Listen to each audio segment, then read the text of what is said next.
काय राव मंडळी, नमस्कार मला सुद्धा चमचपणा करायला तुम्ही तर कसं काय बरं आहे का?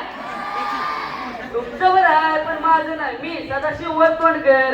तुम्ही म्हणता वरतोंड कर म्हणजे मी वरमान घालतो चालतो का? नाही, तसं तर मी खाली मान घालत चालतो. माझं आडनाव आहे, त्याला मी काय करू? मला लय वैताग आलाय हो. तुम्ही म्हणता कशाचा बाबा तुला वैताग आला? मी 35 वर्षाचा घोडा झालो, अजून माझं लगीन नाही झालं. तुमच्या बघण्यात आहे का एखादी पोरगी? कसली बी चालन हो, लंगडी खुळी आणली कसली बी चालन. मी इकडे बेलंब्याला गेलो, दगरवाडीला गेलो, लोणीला गेलो, आता बिडजीला बेंदूर काढला बघा, मला काय पोरगी भेटली नाही. मी लय वर्षापासून उपाशी. तसं नाही बरं का, म्हणजे मला हाताने खाऊ घाला नाही. तुम्ही दुसरा अर्थ काढ नका. माझं लगीन झालं नसल्यामुळे मला कुणी जवळ बसले ना. जवळ बसलेलं म्हणजे उठी तू नाही, सांगता बी आहे ना आणि सहन बी व्हाय ना. आता कसं झालंय, पोरीचं प्रमाण लय कमी झालंय. लय म्हणजे काय लय कमी झालंय. त्याला फक्त एकच कारण, कायद्यानं जरी बंदी असती ना, माणसं गपचिक चोरीनं जायलेत.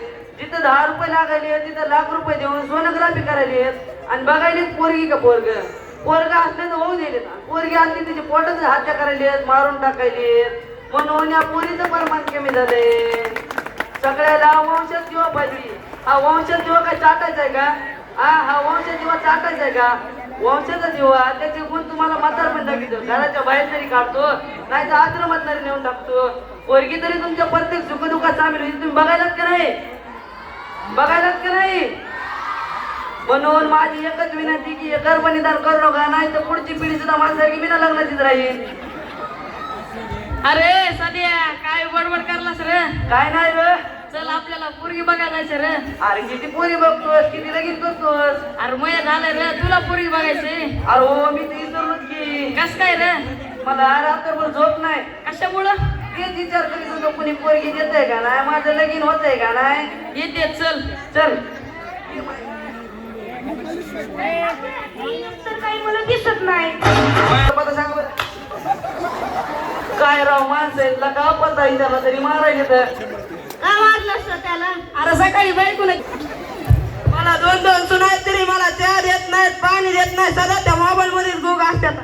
अरे मी म्हणाल नाताला श्री संतोषेश्वर शाळेमध्ये टाकावं रे. बाबा हे हानिम्याचा पता सांगा बरं. काय काम आहे? पोरगी बघायला जायला. बर तसं का? होय होय. तू काय कर, तिकडल्या चौकात गेलास ना, त्या चौकातून उजव्या बाजूला वळ, एक मंदिर येते. त्या चौकातून उजव्या बाजूला वळ, तिथं पुन्हा एक पुल येते. तिथून उजव्या बाजूला वळ, पिपळा झाड येते. तिथून उजव्या बाजूला वळस की मायापाशी जाऊन पुन्हा मी म्हणतो मला माहित नाही. बाबा ही काय आमची परेशानी गाडी सांगा आधी जाण परेशानी. अरे तसं नाही रे बाय, बायको सांगा मी असंच मस्करी करतो, मला काय काम धंदा नाही म्हणून.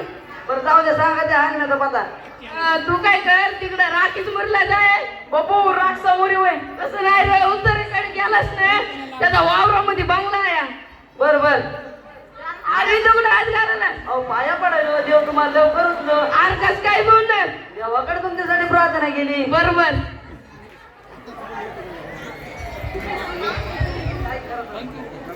टुक वर आहे का घरात? मला कोणतरी आले वाटतं. नाही तर भिकायला सांग, भाकर नाही पुढच्या घरी जाय.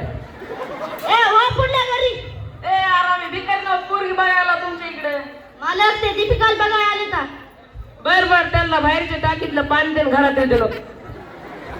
धरा पाणी आणि इथं थांबा. आम्ही जारचं पाणी पितो. मग नाही. मग राहू द्या. मग काय काम काढलं? पोरगी बघायला आलो. बर कोण्या गावाला आला? वनवासवाडी. म्हणून तू वनवास नाही नाही.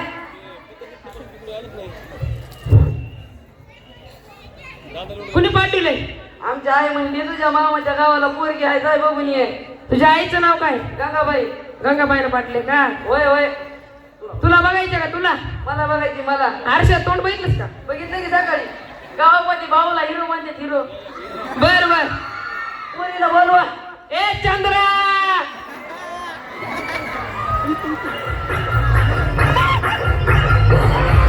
लावा की गाणे. बंद कर रे.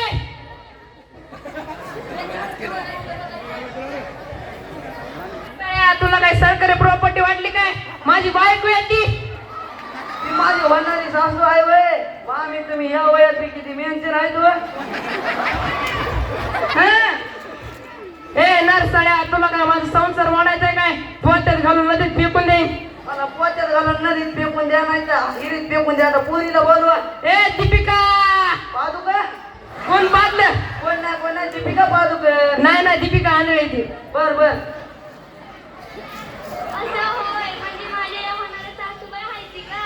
बरंच मेंटेन केलंय तुम्ही. इशूबाई.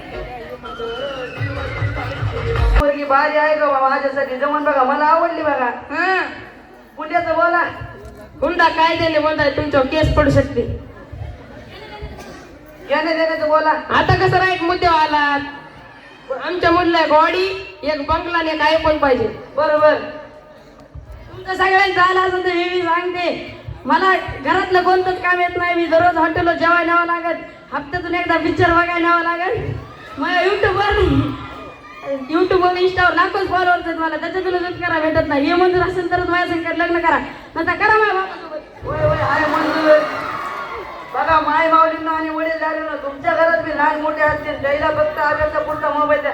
इतर कोणत्याच कारणासाठी देऊ नका. हा मोबाईलचा नशा दारूपेक्षाही बेकार आहे.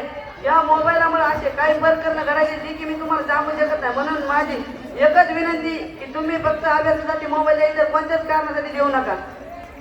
पुण्याचं बोला आता.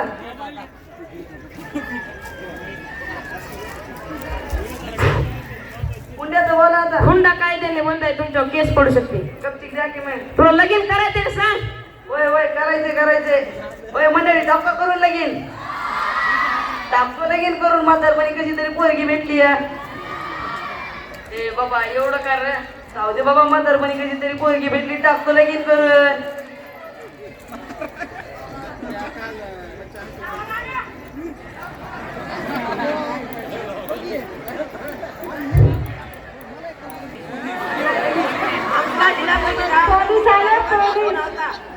तुम्ही इथं भारी वागायला तुमचं आधार कार्ड दाखवा बरं. दाखवा आधार कार्ड.